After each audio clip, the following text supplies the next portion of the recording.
Welcome guys, welcome to my channel. आज हम लोग केवीएस का पीजीटी इकोनॉमिक्स 2018 का क्वेश्चन पेपर सॉल्व करेंगे। इससे पहले भी हम बहुत सारे क्वेश्चन पेपर्स डिटेल में सॉल्व कर चुके हैं और चैनल के ऊपर हर एक क्वेश्चन पेपर की प्लेलिस्ट बनी हुई है। अगर आपने वो नहीं देखे तो आप चैनल पर जाकर देख सकते हैं। अगर किसी भी स्टूडेंट के पास इकोनॉमिक्स के चाहे केवीएस के हो क्वेश्चन पेपर हो तो आप मुझे मेरी ईमेल आईडी economicsbydd@gmail.com पर मेल कर सकते हैं, ताकि हम ज़्यादा से ज़्यादा क्वेश्चन पेपर्स को डिटेल में सॉल्व करेंगे। आज का जो हमारा क्वेश्चन पेपर है 2018 का, उसका जो हमारा फर्स्ट क्वेश्चन है, देखो क्या बोला गया है। इसके अंदर बोला गया है विच of the following statement is correct. हमें एक सही स्टेटमेंट इसमें से बतानी है कि कौन सी है। फर्स्ट स्टेटमेंट देखिए, पढ़ते हैं। उसमें क्या बोला है, gross domestic saving in India increase from less than 10% of GDP in 1950 to 51 and on average more than 33% of GDP during 2003 to 8। बोला गया है कि जो सकल घरेलू उत्पाद है ना, उसमें जो सेविंग है, सेविंग जो 1950 के अंदर कितनी थी, 1950-51 के अंदर इंडिया में जो सेविंग थी हमारी जीडीपी के अंदर, वो कितनी परसेंट थी, 10% के आसपास थी, जो कि 2003 से 8 में क्या हो गई है, 2003 से 8 में कितने बढ़ गई है, 33% हो गई है। ये पूछा है कि ये जो स्टेटमेंट है ये करेक्ट है। ये स्टेटमेंट बिल्कुल करेक्ट है। 1950-51 में हमारी जो सेविंग है जीडीपी में 10% से भी कम थी, जो कि अब बढ़कर 33% ऑफ जीडीपी हो गई है 2003 और 8 में। आप आरबीआई की साइट पर जाओगे, वहाँ पर ये डाटा दिया गया है कि 1950 से लेकर अब तक हमारी जो सेविंग है उसका परसेंटेज कितना है, उसका टोटल अमाउंट कितना है। तो ये स्टेटमेंट कि जीडीपी में जो सेविंग है वो बढ़ी है, ये बिल्कुल सही बात है। अगली स्टेटमेंट देखिए क्या बोली गई है, house hold sector remain the largest contribution in gross domestic saving in India during this period. इसी पीरियड की बात हो रही है। कह रहे हैं कि जो घरेलू क्षेत्र है, घरेलू क्षेत्र सबसे बड़ा कंट्रीब्यूशन देता है, सबसे ज़्यादा योगदान देता है सकल जो हमारी सेविंग है, ग्रोस डोमेस्टिक सकल घरेलू बचत में घरेलू क्षेत्र का योगदान जो है वो भी सबसे ज़्यादा है। क्या ये स्टेटमेंट सही है? ये स्टेटमेंट भी बिल्कुल सही है, क्योंकि आप लोगों को पता है जो डोमेस्टिक सेविंग होती है ना, हमारी जो डोमेस्टिक सेविंग होती है वो दो पार्ट्स में डिवाइड होती है। एक होती है पब्लिक सेविंग, एक होती है हमारी प्राइवेट सेविंग। ठीक है, पब्लिक सेक्टर मतलब कि जो सार्वजनिक क्षेत्र सेविंग करते हैं, एक होता है जो सारे निजी क्षेत्र मिलकर सेविंग करते हैं। और ये प्राइवेट जो सेविंग होती है, इसको आगे फर्दर दो पार्ट्स में डिवाइड किया है। फर्स्ट होता है house hold sector and second जो सेक्टर होता है वो होता है कॉरपोरेशन सेक्टर, जो बिजनेस सेक्टर होता है। ठीक है, तो यहाँ पर जो क्वेश्चन है उसमें यही बोला गया है कि सबसे ज़्यादा जो सेविंग का जो हिस्सा है, योगदान जो है ग्रोस डोमेस्टिक सेविंग में हाउस होल्ड सेक्टर का है। हाँ, ये स्टेटमेंट बिल्कुल सही है। हाउस होल्ड सेक्टर जो है सबसे ज़्यादा जो है सकल घरेलू जो बचत है उसमें अपना योगदान देता है। इसका जो परसेंट है अप्रोक्सीमेटली काफ़ी 10 पॉइंट समथिंग कुछ परसेंटेज हमारे जीडीपी में इसका कंट्रीब्यूशन था। इस टाइम पीरियड की बात हो रही है। तो ये दोनों ही स्टेटमेंट कि इंडिया की जीडीपी में जो सेविंग है वो बढ़ी है और जो हाउस होल्ड सेक्टर है घरेलू क्षेत्र का सेविंग में योगदान भी बढ़ा है इस टाइम पीरियड में, तो ये दोनों ही स्टेटमेंट बिल्कुल करेक्ट है। इसीलिए इस क्वेश्चन का जो आंसर हो जाएगा option A and B are correct. Option D के साथ हम जाएंगे, तो यहाँ पर ऑप्शन नंबर डी हमारा राइट आंसर हो जाएगा। अगला क्वेश्चन देखिए। अगले क्वेश्चन में हमसे क्या पूछा है, विच of the following statement is about mutual fund. Mutual fund के बारे में इनमें से क्या बात जो है इनकरेक्ट है। ठीक है, आप ये देखा होगा, ये जो म्यूचुअल फंड होती है ये अलग अलग जो कंपनीज बनी हुई है, इनमें क्या करते हैं इन्वेस्टर, क्या करते हैं अपने पैसे को इन्वेस्ट करते हैं सिक्योरिटीज वगैरह में, और कहीं ना कहीं क्या करते हैं गेन जो है उन्हें होता है। अब ये बोला गया है म्यूचुअल फंड के बारे में क्या स्टेटमेंट इनकरेक्ट है। फर्स्ट स्टेटमेंट में बोला है these are regulated by Reserve Bank of India, कि जो म्यूचुअल फंड्स हैं इनको कौन रेगुलेट करता है? Reserve Bank of India, RBI. First statement में ये बोला गया है। सेकेंड स्टेटमेंट में बोला गया है the units of all mutual fund schemes are traded on Indian stock market. जो म्यूचुअल फंड के अंदर जितनी भी स्कीम्स होती हैं जिनको बेचा जाता है या ट्रेड होता है, खरीदा जाता है, वो कहाँ पर होता है? इंडियन स्टॉक मार्केट में होता है। ये सेकंड स्टेटमेंट ये बोल रही है। थर्ड स्टेटमेंट देखिए क्या बोला है, activity of mutual fund in India are governed by ministry of finance and government of India, कि म्यूचुअल फंड की जितनी भी एक्टिविटीज़ हैं उन सबको गवर्न करने का काम, रेगुलेट करने का काम या उनको असेस करने का काम क्या मिनिस्ट्री ऑफ फाइनेंस या गवर्नमेंट ऑफ इंडिया का है या नहीं। अब हमसे पूछा है इसके बारे में कौन सी स्टेटमेंट इनकरेक्ट है। अगर हम बात करें सेकंड स्टेटमेंट की और थर्ड स्टेटमेंट की, ये बिल्कुल करेक्ट है कि ये वाली जो सारी की सारी जो स्कीम्स होती हैं म्यूचुअल फंड की वो इंडियन स्टॉक मार्केट में ट्रेड होती हैं। ये बात म्यूचुअल फंड के बारे में बिल्कुल सही है। आप थर्ड स्टेटमेंट को पढ़िए। थर्ड स्टेटमेंट में बोला है कि जो मिनिस्ट्री ऑफ फाइनेंस और गवर्नमेंट ऑफ इंडिया है वो म्यूचुअल फंड की जो एक्टिविटीज़ होती हैं, सारी क्रियाएं होती है, उसको गवर्न करती है, उसको एक्सेस करने का काम आरबीआई के कहने पर ये दोनों organisation ministry of finance and government of India ये करती है। ये स्टेटमेंट भी बिल्कुल सही है। जो फर्स्ट स्टेटमेंट है कि म्यूचुअल फंड को reserve Bank of India regulate करता है, ये बात बिल्कुल गलत है। म्यूचुअल फंड को रेगुलेट करने वाली जो एजेंसी है वो है security exchange board of India, SEBI. तो यहाँ पर आरबीआई बोला है, लेकिन यहाँ पर क्या होना चाहिए था? सेबी होना चाहिए था। तो इस क्वेश्चन के अंदर ऑप्शन नंबर ए ही क्या है? इनकरेक्ट है। तो इसीलिए हमारा ऑप्शन नंबर जो सी है वो बिल्कुल करेक्ट हो जाएगा। अगला क्वेश्चन देखिए। अगले क्वेश्चन में क्या बोला है, according to the economic survey 2017-18 क्योंकि 2018 का क्वेश्चन पेपर है तो इसमें ये पूछा गया है कि जो इकोनॉमिक सर्वे 2017-18 का था उसमें फिजिकल डेफिशिएट 2016-17 के लिए कितना बोला गया था? जीडीपी का क्या परसेंटेज होगा?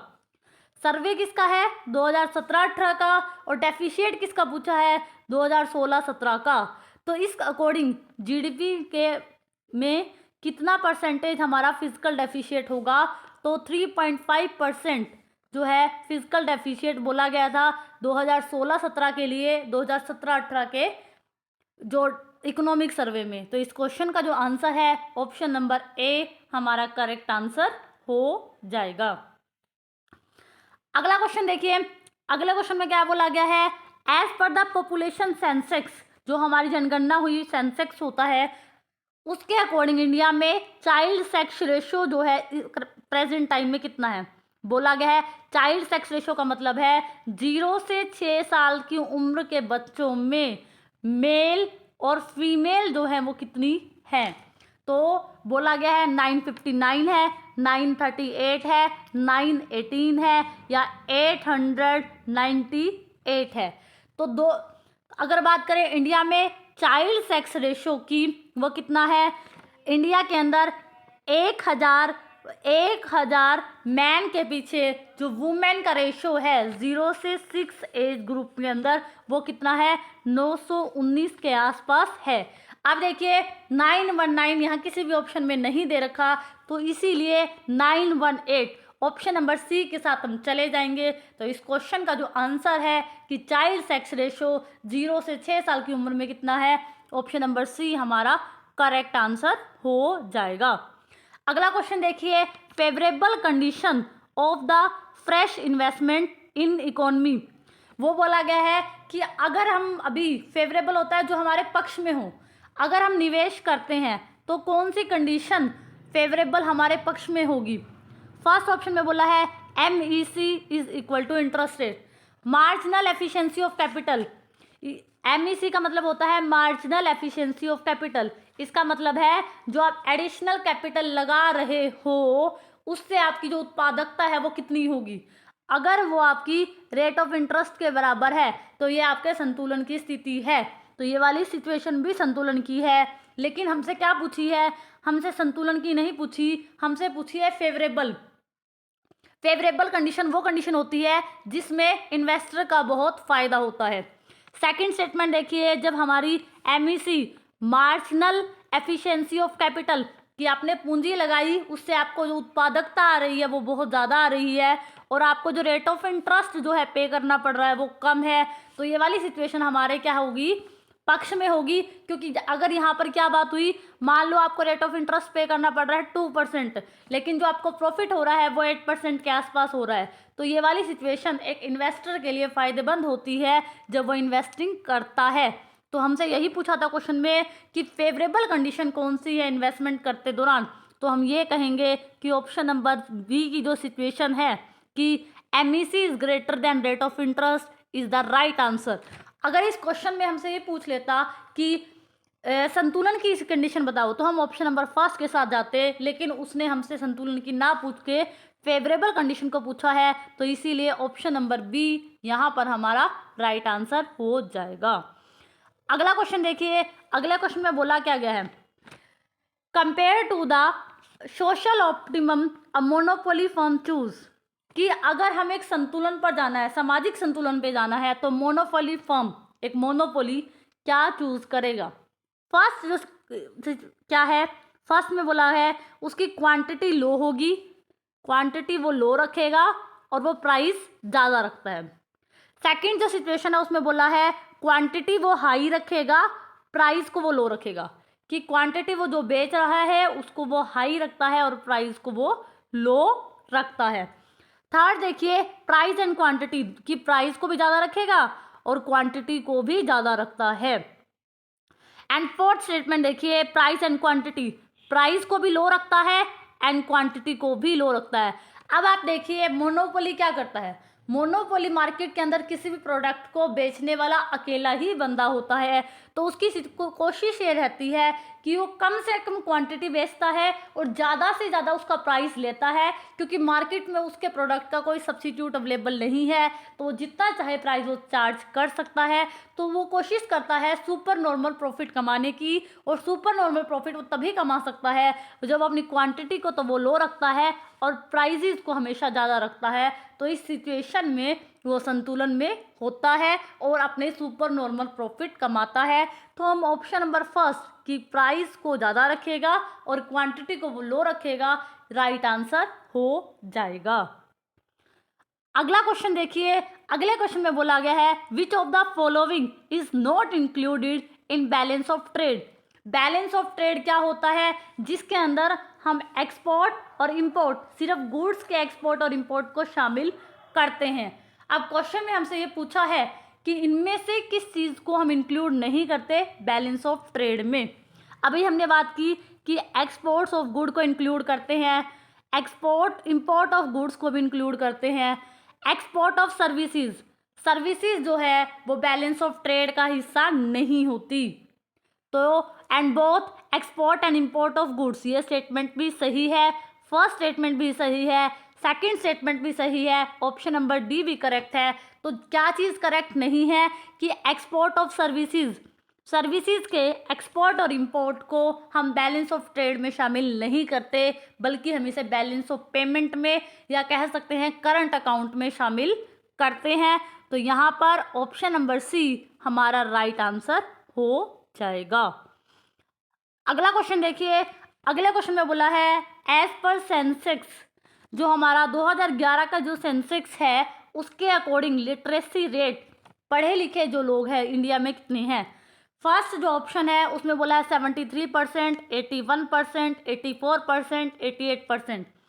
इंडिया के अंदर जो लिटरेसी रेट है 2011 के सेंसेक्स के अकॉर्डिंग वो पता कितना है, 74.05% है।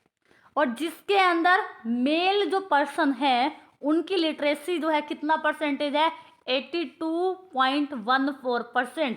और फीमेल का आप अगर लिटरेसी रेट देखो तो है 65.46%। तो अगर टोटल लिटरेसी क्वेश्चन में हमसे पूछी है तो 74% है, तो 74 यहाँ कोई भी ऑप्शन में नहीं दिया, इसीलिए हम 73 के साथ चले जाएंगे। तो इस क्वेश्चन में ऑप्शन नंबर ए हमारा राइट आंसर हो जाएगा। कई बार हो सकता है वो मेल लिटरेसी पूछ ले, तो आपको पता है कि मेल लिटरेसी 82.14% है और फीमेल लिटरेसी की बात करें तो 65.46% हमारा राइट आंसर है। इस क्वेश्चन के अकॉर्डिंग 2011 में लिटरेसी रेट 73% राइट आंसर हो जाएगा। अगला क्वेश्चन देखिए, अगला क्वेश्चन में बोला है the king demand curve is reflected by. जो किंग डिमांड कर्व है वो क्या जो है वो शो करता है। सबसे पहले हम क्या करेंगे, वो किंग डिमांड कर्व ऐसे बना लेंगे। किंग डिमांड कर्व हमने बना लिया। अब किंग डिमांड कर्व के अंदर आपको पता है ये क्या होता है, ऊपर वाला हिस्सा मोर इलास्टिक कर्व होता है, नीचे वाला हिस्सा लेस इलास्टिक कर्व को शो करता है। अब क्वेश्चन में क्या बोला है कि किंग डिमांड कर्व क्या शो करता है। आपको पता है किंग डिमांड कर्व एक तरह का डिमांड कर्व ही तो है, तो डिमांड कर्व क्या शो करता है, एवरेज रेवेन्यू को ही तो शो करता है। तो क्वेश्चन में क्या पूछा है, king demand curve is reflected by, क्या दर्शाता है, तो हम कहेंगे किंग डिमांड कर्व जो है हमारा एवरेज रेवेन्यू को दर्शाता है। ऊपर वाला हिस्सा मोर इलास्टिक, नीचे वाला हिस्सा लेस इलास्टिक, और इसमें कहीं ना कहीं ओलिगोपोली मार्केट में प्राइस की रिजिडिटी होती है। अब हम देखते हैं कि किस ऑप्शन के अंदर एवरेज रेवेन्यू दिया गया है।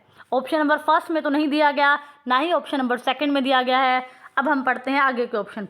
देखिए option number C, option number C के अंदर क्या दे रखा है, एवरेज रेवेन्यू कर्व। अभी हमने बताया कि किंग डिमांड कर्व मोर और लेस इलास्टिसिटी को दर्शाता है और ये एवरेज रेवेन्यू कर्व होता है, तो इसीलिए ऑप्शन नंबर जो सी है वो हमारा यहाँ पर राइट आंसर हो जाएगा। अगला क्वेश्चन देखिए, which is the correct situation of excess demand. Excess demand की सिचुएशन क्या होती है, जब हमारी डिमांड ज़्यादा है और सप्लाई इकोनॉमी में कम है। यही तो बात होती है एक्सेस डिमांड कि लोगों के पास इनकम ज़्यादा है, वो इसीलिए वो क्या कर रहे हैं, डिमांड ज़्यादा कर रहे हैं, और मार्केट के अंदर कहीं ना कहीं उस प्रोडक्ट की उतनी सप्लाई नहीं है।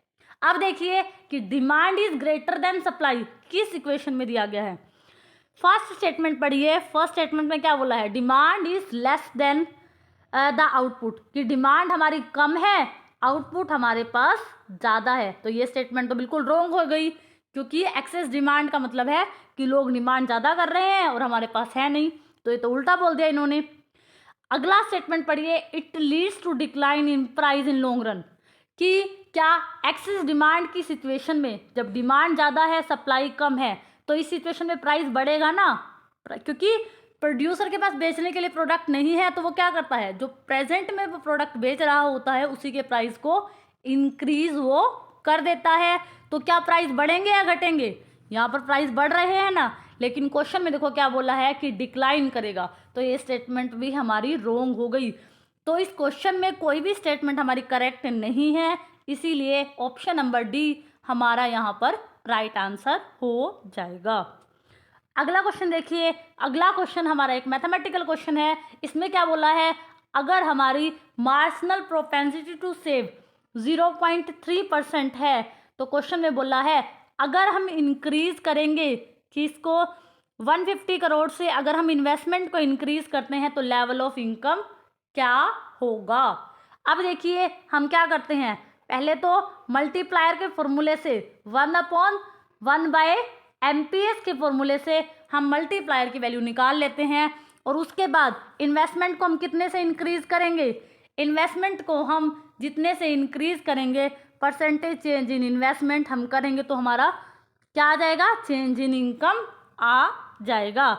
अब देखिए अब हमने क्या किया, 1/0.3, और अगर इसका मैं पॉइंट हटाती हूँ तो क्या हो जाएगा, हमारा क्या हो जाएगा 10/3 हो जाएगा। और चेंज इन इनकम निकालने के लिए क्या करना पड़ेगा, ये तो मल्टीप्लायर की वैल्यू आ गई, तो हमें क्या करना है मल्टीप्लाई में, चेंज इन इन्वेस्टमेंट कितने से बढ़ा रहे हैं हम, चेंज इन इन्वेस्टमेंट हम 150 से बढ़ाएंगे, तो यहाँ से हम क्या कर देंगे, यहाँ से हम क्या कर रहे हैं, यहाँ से हमने क्या निकाल दिया कि जो इनकम है उसमें जो चेंज आएगा वो कितने से आएगा, 500 करोड़ का चेंज आएगा। अगर हम इन्वेस्टमेंट में 150 करोड़ का चेंज करते हैं और हमें मल्टीप्लायर की वैल्यू जो है 0.3 जो है MPC दे रखी है। ये वाला क्वेश्चन आपको बस मल्टीप्लायर वाले फॉर्मूले का यूज़ करके इसको सोल्व करना है। तो इस क्वेश्चन का जो आंसर हो जाएगा ऑप्शन नंबर सी हमारा क्या हो जाएगा, राइट आंसर हो जाएगा।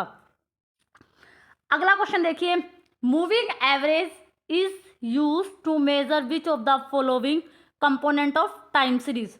जो मूविंग एवरेज हम यूज़ करते हैं, जैसे 4 ईयर मूविंग एवरेज निकालते हैं, ठीक है, पहले 4 साल का, फिर एक को छोड़ते हैं, फिर अगले का मूविंग एवरेज निकालते हैं। तो ये कह रहा है कि आप जब मूविंग एवरेज निकालते हो कंपोनेंट जो टाइम सीरीज के, तो आप किसके लिए उसका यूज़ करते हो, ट्रेंड निकालने के लिए, या आप सीजनल वेरिएशन देखते हो उससे, या फिर आप रैंडम जो फ्लक्चुएशन होती हैं उनको आप मेज़र करते हो, या फोर्थ ऑप्शन में बोला है कि आप साइक्लिकल जो वेरिएशन होता है उसको आप मेज़र करते हो। हम सबसे पहले क्या करते हैं, मूविंग एवरेज की मदद से हम रिड्यूस करते हैं जो भी हमारे पास क्या होता है, डाटा होता है, उसमें से वेरिएशन, जो भी वेरिएशन होता है उसको डिटेक्ट करने के लिए मूविंग एवरेज का यूज़ करते हैं। तो इस क्वेश्चन का जो आंसर हो जाएगा option number B, the seasonal change, correct answer हो जाएगा। अगला क्वेश्चन देखिए, अगले क्वेश्चन में बोला है फॉर अ कंज्यूमर इक्विलिब्रियम, उपभोक्ता के संतुलन के लिए कौन सी कंडीशन जो है करेक्ट है।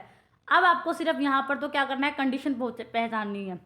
फर्स्ट है marginal rate of substitution x and y is equal to price of x upon price of y. Second statement में इन्होंने क्या किया, प्राइस ऑफ वाई ऊपर दे दिया।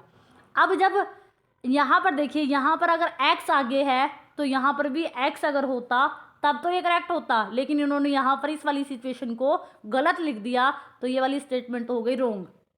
अब आप थर्ड वाली पद की तरफ जाइए, यहाँ पर भी देखिए प्राइस ऑफ एक्स, जब एक्स आगे है तो यहाँ पर भी एक्स होना चाहिए, और यहाँ पर भी मार्जिनल यूटिलिटी में भी एक्स होना चाहिए, तो इसीलिए ये स्टेटमेंट भी हो गई रोंग। अब आप थर्ड स्टेटमेंट में जाइए, थर्ड स्टेटमेंट में भी इन्होंने यही गलती की है। जब यहाँ marginal rate of substitution x y है तो यहाँ पर एक्स होना चाहिए था, नीचे वाई होना चाहिए था, तो यहाँ पर भी इसमें गलती दे दी। तो इसीलिए हमारी जो कंज्यूमर की जो संतुलन की जो सिचुएशन है, ऑप्शन नंबर फर्स्ट, यहाँ पर भी एक्स पहले है और इसके साथ भी प्राइस ऑफ एक्स ही दे रखा है, ये वाली स्टेटमेंट बिल्कुल करेक्ट है। बाकी सभी स्टेटमेंट क्यों रॉन्ग है मैंने आपको समझा दी। तो इस क्वेश्चन का ऑप्शन नंबर ए हमारा राइट आंसर हो जाएगा। अगला क्वेश्चन देखिए, a tariff of 20% of imported चीज़, हमने टैरिफ लगाया, किस पे लगाया है, उन्होंने स्पेसिफाई कर दिया किस चीज़ पे लगाया है, कि इंपोर्ट किया था चीज़, मतलब हमने चीज़ को इंपोर्ट किया था उस पर हमने ये टैरिफ लगाया है। तो ये किसका एग्जाम्पल है, compound tariff, effective tariff, ad valorem tariff या स्पेसिफिक टैरिफ। जब आपको क्वेश्चन में उन्होंने क्या बोल दिया, क्वेश्चन में बोल दिया कि 20% टैरिफ लगाया जाएगा, किस पर लगाया जाएगा, जिस पर लगाया जाएगा वो भी बता दिया, तो इसका मतलब हुआ ये स्पेसिफिक टैरिफ है, मतलब इंपोर्टेड चीज़ पर आपने लगाना है, ये उन्होंने बता दिया, तो ये आपको स्पेसिफाई कर दिया गया है। तो इसीलिए इस क्वेश्चन का जो आंसर होगा option number D, specific tariff होगा। अगला क्वेश्चन देखिए, अगले क्वेश्चन में बोला है in continuous episode of high budget deficit people tends to save more than before, कि अगर हमारा बजट का डेफिशिएट बढ़ रहा होता है तो लोगों की टेंडेंसी क्या हो जाती है, वो क्या करने लग जाते हैं, और ज़्यादा पहले जितना सेव कर रहे थे उससे भी ज़्यादा सेव करने लग जाते हैं। तो इन्होंने कहा है, ये स्टेटमेंट जो है किसने जो है दी है, ये स्टेटमेंट डोल्टन ने दी है, पीगू ने दी है, रिकार्डो ने दी है या जेएम केंज ने दी है। ये वाली जो स्टेटमेंट है वो डेविड रिकार्डो ने दी है। प्रिंसिपल ऑफ टैक्सेशन की जो उनकी बुक थी पॉलिटिकल इकोनॉमी की, 1817 में उनकी बुक आई थी, उसके अंदर उन्होंने इस पॉइंट को क्लेरिफाई किया है कि जैसे जैसे बजट जो है डेफिशिएट बढ़ता है वैसे वैसे लोगों की टेंडेंसी कैसे बहुत ज़्यादा सेव करने की बढ़ जाती है। तो इसीलिए इस क्वेश्चन का जो आंसर होगा ऑप्शन नंबर सी हमारा राइट आंसर हो जाएगा। अगला क्वेश्चन देखिए, अगले क्वेश्चन में क्या बोला है, which among the following organisation publish the world happiness index. World happiness index, happiness होता है कि कितनी किसी भी कंट्री के अंदर खुशी है, तो एक इंडेक्स जो है वर्ल्ड हैप्पीनेस इंडेक्स ये निकाला जाता है। तो ये बोला गया है कि जो हैप्पीनेस का जो इंडेक्स है कौन सी ऑर्गेनाइजेशन जो है इसको पब्लिश करती है। ऑप्शन है world economic forum, second option है united nation development program, third option है united nation sustainable development project and fourth option है वर्ल्ड बैंक। जो हैप्पीनेस इंडेक्स को रिपोर्ट पब्लिश करती है वो है सस्टेनेबल डेवलपमेंट सॉल्यूशन नेटवर्क। ये एक एजेंसी है, सस्टेनेबल डेवलपमेंट सॉल्यूशन नेटवर्क के नाम से एक एजेंसी है जो क्या करती है, हैप्पीनेस इंडेक्स को पब्लिश करती है। अब इस क्वेश्चन में इससे रिलेट करता हुआ एक ही ऑप्शन है आपके पास, united nation sustainable development project. Option number C के साथ हम जाएंगे। और सबसे पहले अगर हम बात करें तो सबसे पहले हैप्पीनेस इंडेक्स जो है कब निकलना शुरू हुआ था, 1 अप्रैल 2012 के अंदर सबसे पहले इस ऑर्गेनाइजेशन ने हैप्पीनेस इंडेक्स को निकाला था। आज जब मार्च 2022 में निकाली गई रिपोर्ट, उसमें फिनलैंड एक कंट्री है, जो एक देश है जो है फर्स्ट नंबर पर हैप्पीनेस इंडेक्स में आया है। तो जब हम क्वेश्चन करें तो कोशिश करें कि एडिशनल इंफॉर्मेशन भी हम कलेक्ट करें। अगला क्वेश्चन देखिए, विच of the following institution affect the supply of money, money की सप्लाई, मुद्रा की जो पूर्ति है उस पर कौन कौन प्रभावित करता है। फर्स्ट है central bank, commercial bank, both central and commercial bank, या फिर ट्रेजरी ऑफ सेंट्रल गवर्नमेंट। अब देखिए हमारी मनी की सप्लाई पर सेंट्रल गवर्नमेंट की जो पॉलिसीज हैं वो अफेक्ट करती हैं। कमर्शियल बैंक किस तरीके से मनी को कंट्रोल करता है ये भी अफेक्ट करता है हमारी मनी सप्लाई को। तो इसीलिए both central bank and commercial bank हमारी सप्लाई ऑफ मनी को अफेक्ट करते हैं। तो इसीलिए ऑप्शन नंबर सी हमारा राइट आंसर हो जाएगा। अगला क्वेश्चन देखिए, अगले क्वेश्चन में बोला गया है according to the RBI, M2 जो है M2 का फॉर्मूला पूछा गया है। अब जो है M1 के अंदर currency plus demand deposit plus other deposit और plus saving deposit of post office, ये जो है आपका M2 जो है मनी का फॉर्मूला है, M2 का मनी सप्लाई का। तो इसीलिए इस क्वेश्चन का जो आंसर हो जाएगा ऑप्शन नंबर बी हमारा राइट आंसर हो जाएगा। अगला क्वेश्चन देखिए, the condition of Pareto optimality hold correct true. जो पैरेटो ने कंडीशन दी है ना, production efficiency, consumption efficiency, product mix efficiency, ये जो तीनों कंडीशन है, marginal rate of substitution, marginal rate of technical substitution और एक होता है मार्जिनल रेट ऑफ ट्रांसफॉर्मेशन, ये तीनों ही कंडीशंस किस मार्केट के अंदर आपको पूरी होती दिखती है। तो ये तीनों ही मार्केट परफेक्ट कंपटीशन के अंदर ये तीनों कंडीशन जो एग्जिस्ट करती है। तो इसीलिए इस क्वेश्चन का जो आंसर हो जाएगा ऑप्शन नंबर सी हमारा यहाँ पर राइट आंसर हो जाएगा। अगला क्वेश्चन देखिए, अगले क्वेश्चन में बोला है the comparative advantage model of Ricardo was based on.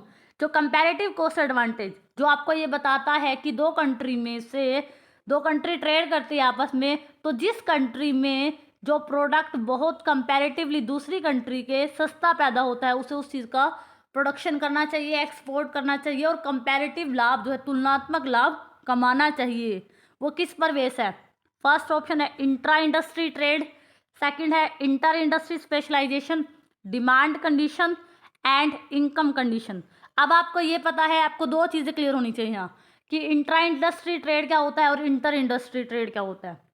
Inter industry trade होता है, मान लो एक तरफ इंडिया है और दूसरा हम यूएसए से, हम इंडिया क्या कर रहा है, यूएसए को गेहूं का एक्सपोर्ट कर रहा है, वीट, और क्योंकि यहाँ पर वो सस्ता पैदा होता है और यूएसए के अंदर कार को बनाना सस्ता है, तो यूएसए क्या कर रहा है, यूएसए एक्सपोर्ट करता है इंडिया को कार का। तो आपने देखा यहाँ पर कंपैरेटिव एडवांटेज का जो रूल है वो अप्लाई होता है, ठीक है, क्योंकि दो कंट्री अलग अलग प्रोडक्ट को बेच रहे हैं और उस प्रोडक्ट का एक दूसरे के साथ एक्सपोर्ट इंपोर्ट कर रहे हैं जो उनके यहाँ पर सस्ता पैदा होता है, जिसमें उन्हें तुलनात्मक लाभ ज़्यादा है। लेकिन इंट्रा इंडस्ट्री ट्रेड में क्या होता है, दो कंट्री जैसे इंडिया और यूएसए ट्रेड करेंगे, लेकिन इंडिया भी क्या करता है, मान लो यूएसए को क्या देता है, वीट देता है, और यूएसए भी इंडिया के साथ जो एक्सपोर्ट करता है वो किसका करता है, वीट का करता है। लेकिन फ़र्क क्या है, फ़र्क ये है कि यहाँ पर मान लो यहाँ पर इन्होंने जो क्वालिटी है, क्वालिटी का चेंज होगा कि यहाँ पर बेचे जाने वाले वीट, इंडिया जो बेचता है वो अलग तरह का वीट होगा और यूएस जो बेच रहा है वो कुछ अलग तरह का किस्म का वीट होगा। तो इंट्रा इंडस्ट्री ट्रेड में दो कंट्री आपस में ट्रेड करती है लेकिन सेम गुड का ट्रेड करती हैं। लेकिन इंटर इंडस्ट्री ट्रेड में हम कंपैरेटिव कॉस्ट को देखते हैं, उसके बाद क्या होता है, स्पेशलाइजेशन होता है और उसके बाद दो कंट्रीज आपस में ट्रेड करती है। तो रिकार्डो का जो कंपैरेटिव कॉस्ट एडवांटेज का मॉडल है वो किस पर बेस है, inter industry specialisation and trade पर वो बेस करता है। तो इसीलिए ऑप्शन नंबर बी हमारा यहाँ पर राइट आंसर हो जाएगा। अगला क्वेश्चन देखिए, हमें इनको सीक्वेंस में बताना है कि ये जो इवेंट है ये कब कब ये इवेंट्स हुए। फर्स्ट है ग्रीन रेवोल्यूशन, हरित क्रांति जो आई थी वो कब आई थी। अब मैं आपको इनका ईयर बता देती हूँ, उसके बाद आप इनको अपने आप ऑर्डर में लगा सकते हैं। फर्स्ट अगर हम बात करें तो ग्रीन रेवोल्यूशन 1966 के आसपास की बात है, थर्ड 5 ईयर प्लान के अंदर ये आया था। नेशनलाइजेशन जो राष्ट्रीयकरण हुआ था कमर्शियल बैंक्स का 1969 के अंदर ये हुआ था, 19 जुलाई को हुआ था। Great leap forward in China, China में जो कम्युनिस्ट पार्टी है, जैसे हमारे यहाँ पर 5 ईयर प्लान होते हैं ना, तो वहाँ पर क्या हुआ था, great leap forward in China के नेम से उस चाइना का ये सेकंड 5 ईयर प्लान था। जैसे हमारे यहाँ पर 5 ईयर प्लान है, उसी तरह से चाइना की कंट्री में भी 5 ईयर प्लान चले थे। जो सेकंड 5 ईयर प्लान था उसका नेम क्या था, great leap forward in India, sorry China. और लेकिन ये कब हुआ था, 1958 के अंदर उनका ये 5 ईयर प्लान आया था। बांग्लादेश ग्रामीण बैंक, बांग्लादेश का जो ग्रामीण बैंक है उसकी स्टैब्लिशमेंट हुई थी 1983। और कि कौन थे जिन्होंने ये काम किया था कि ग्रामीण बैंक की स्टैब्लिशमेंट होनी चाहिए बांग्लादेश में, ताकि पॉवर्टी की जो प्रॉब्लम है वो सोल्यूशन निकले। तो उनका नाम था मोहम्मद यूनुस। मोहम्मद यूनुस के कहने पर बांग्लादेश में ग्रामीण बैंक की स्टैब्लिशमेंट हुई थी और ये 2006 के आसपास की बात, सॉरी 2006 नहीं, इसका ईयर एग्जैक्ट 1983 में हुई थी। अब मैंने आपको इनके ईयर बता दिए हैं, तो इनको सीक्वेंस में बस हमें अरेंज करना था क्वेश्चन के अकॉर्डिंग। अब अगला क्वेश्चन देखिए, अगले क्वेश्चन में क्या बोला गया है, the consumption function show the relationship between consumption expenditure and. अब आपको पता है कंजप्शन फंक्शन क्या शो करता है, कंजप्शन फंक्शन तो हमेशा आपका एक रिलेशनशिप दिखाता है कंजप्शन और इनकम के बीच में। अब देखिए किस ऑप्शन में बोला है, टैक्स रेट के बीच में नहीं दिखाता कंजप्शन फंक्शन, इंटरेस्ट रेट के बीच में भी नहीं दिखाता, disposable income is the right answer. कि कंजप्शन फंक्शन रिलेशनशिप दिखाता है कंजप्शन और डिस्पोजेबल इनकम के बीच में। तो ये स्टेटमेंट हमारी बिल्कुल करेक्ट है, ऑप्शन नंबर सी यहाँ पर हमारा राइट आंसर हो जाएगा। अगला क्वेश्चन देखिए, रिजर्व बैंक ऑफ इंडिया जो है स्टैब्लिश हुआ कब हुआ है, हमसे ये पूछा है 1 अप्रैल 1935 के अंदर आरबीआई की स्टैब्लिशमेंट हुई थी और 1934 जो एक्ट था उसके तहत। तो ऑप्शन नंबर बी हमारा यहाँ पर राइट आंसर हो जाएगा। अगला क्वेश्चन देखिए, अगले क्वेश्चन में बोला गया है कंसीडर द फॉलोइंग स्टेटमेंट को हमें पढ़ना है और हमें बताना है कि study of national income accounts is great importance. कि हम जो स्टडी करते हैं, जो हम पढ़ते हैं किसको, नेशनल इनकम अकाउंट्स को देखते हैं, नेशनल इनकम की जो स्टडी करते हैं वो क्यों इम्पोर्टेंट है। बिकॉज फर्स्ट जो रीज़न है वो क्या बता रहा है, reveal the change in size and composition of national product. आपको हमेशा नेशनल इनकम अकाउंट्स को पढ़ने से ये पता लगता है कि हमारे देश में जो चेंजेस हैं वो क्या हो रहे हैं साइज में, और कंपोजिशन होता है कि किस तरह से आपके नेशनल प्रोडक्ट में चेंज हो रहे हैं।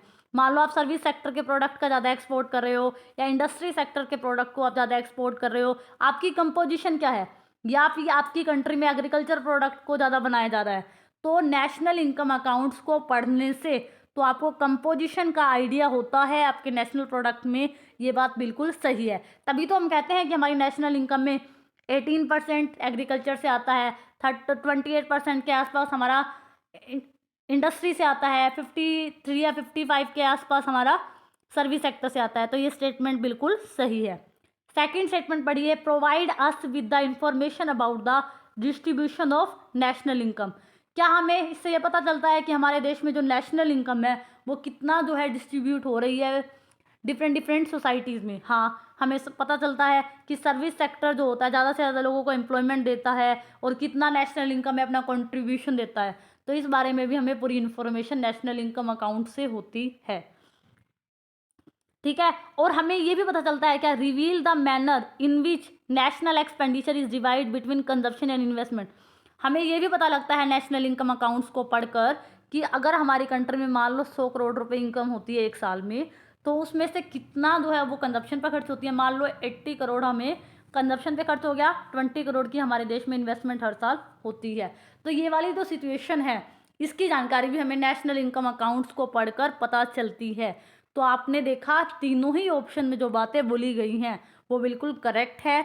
तो हम यहाँ क्या कहेंगे, option number A, option number B and option number C, ये चारों के चार, ये तीनों के तीनों क्या है, हमारे बिल्कुल करेक्ट है। तो इसीलिए ऑप्शन नंबर डी यहाँ पर हमारा करेक्ट आंसर हो जाएगा।